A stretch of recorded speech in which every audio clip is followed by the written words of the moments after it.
ನೋಡ್ತಾ ಇದ್ದೀರಾ CBT Kannada TV.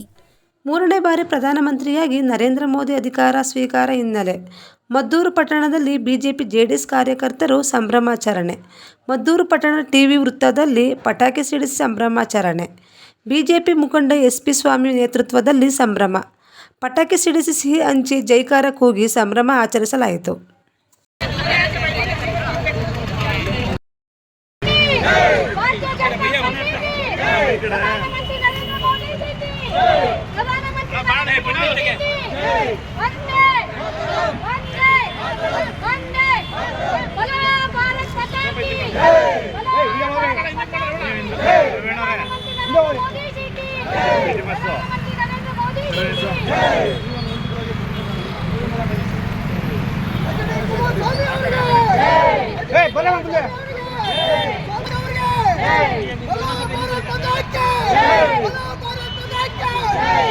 ಗಂಡಬೇರೆ ಬಾಯಿ ಮುಂದಕ್ಕೆ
ನರೇಂದ್ರ ಮೋದಿಜಿಯವರು ಮೂರನೇ ಬಾರಿಗೆ ಈ ದೇಶದ ಪ್ರಧಾನಿಯಾಗಿ ಪ್ರಮಾಣ ವಚನವನ್ನು ಸ್ವೀಕರಿಸಿದ್ದಾರೆ.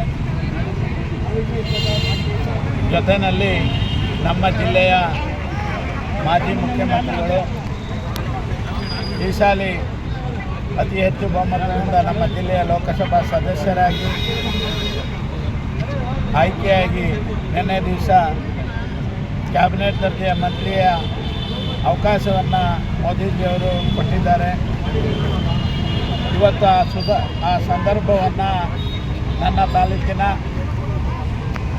ಎಲ್ಲ ಕಾರ್ಯಕರ್ತ ಬಂಧುಗಳು, JDS ಮತ್ತು BJP ಕಾರ್ಯಕರ್ತ ಬಂಧುಗಳು ಒಗ್ಗಟ್ಟಿನಿಂದ ಸಂಭ್ರಮಣ ಆಚರಣೆಯನ್ನು ಮಾಡಿ ಇವತ್ತು ಶುಭವನ್ನು ಕೋರುತ್ತಿದ್ದೇವೆ. ರಾಜ್ಯದ ವರಿಷ್ಠರು ಮತ್ತು ದೇಶದ ವರಿಷ್ಠರು JDS ಮತ್ತು BJP NDA ಸಮಯ ಏನಿವತ್ತು ನಾವು ತಗೊಂಡಿದ್ದೀವೋ ಲೋಕಸಭೆಗೆ, ಅದೇ ರೀತಿ ಮುಂದಿನ ಚುನಾವಣೆಗಳಲ್ಲೂ ಕೂಡ ZP ಮತ್ತು ಗ್ರಾಮ ಪಂಚಾಯಿತಿ, ತಾಲೂಕ್ ಪಂಚಾಯಿತಿ ಎಲ್ಲ ಸ್ಥಳೀಯ ಸಂಸ್ಥೆಗಳ ಚುನಾವಣೆಗಳಲ್ಲೂ ಕೂಡ ಒಗ್ಗಟ್ಟಿನಿಂದ ಹೋಗಬೇಕು ಅನ್ನೋ ಒಂದು ಸಂದೇಶವನ್ನು ನಿನ್ನೆ ಕೂಡ ಕೊಟ್ಟಿದ್ದಾರೆ. ಅದೇ ರೀತಿ ಮುಂದುವರ್ಕೊಂಡು ಹೋಗುತ್ತೆ.